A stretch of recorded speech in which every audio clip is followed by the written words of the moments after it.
In a much more connected world, where social networks play a fundamental role in our daily life, we must understand how the algorithms used by the social network can affect our perception of reality, our decision making, and our way of communicating. And for this reason, this video has a more reflecting tone, in which I would like to highlight how these algorithms of social network are affecting interpersonal relationships, including self-esteem of many people, and likewise try to offer alternatives to mitigate these effects that are taking place at the moment. So let's dig a little deeper. First, we need to understand how the social media algorithms work. Generally, these algorithms use our preference, our interests, our activity on the platform to show us content in a more personalized way, so that we can be on the platform as long as possible and that we can interact with it.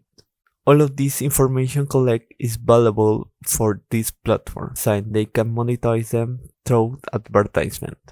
Since many companies are interested in offer their products and service in a more personalized way, which is very difficult to do in other social media, such as television, radio, newspaper. And sure, just from a marketing and sales perspective, this is an excellent idea. But we don't realize that this can create a filter bubble. Filter bubble. And what do I mean by the third filter bubble?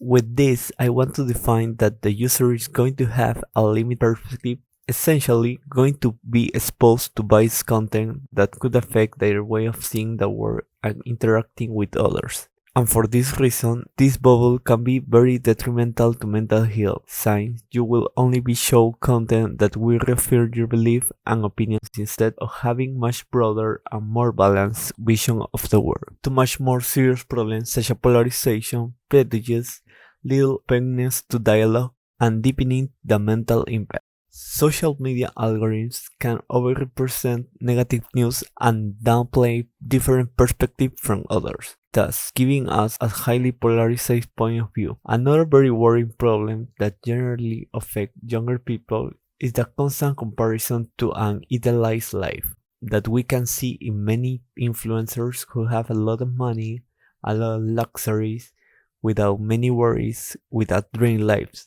as we could say. What that could lead to anxiety and depression. Since this comparison can generate feelings of failure and low self-esteem. And not only that, in a turn, many young people develop an emotional dependence on this platform, since they will be forced to generate many interactions to generate a level of approval with their social circle.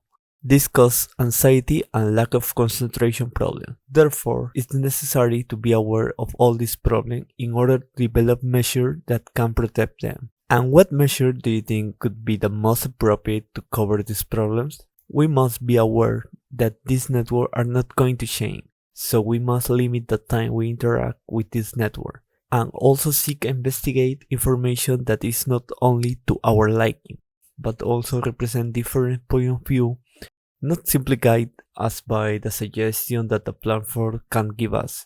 If not, we can use the search menu to find information that will allow us to broaden our perspective on life and not have such a biased opinion.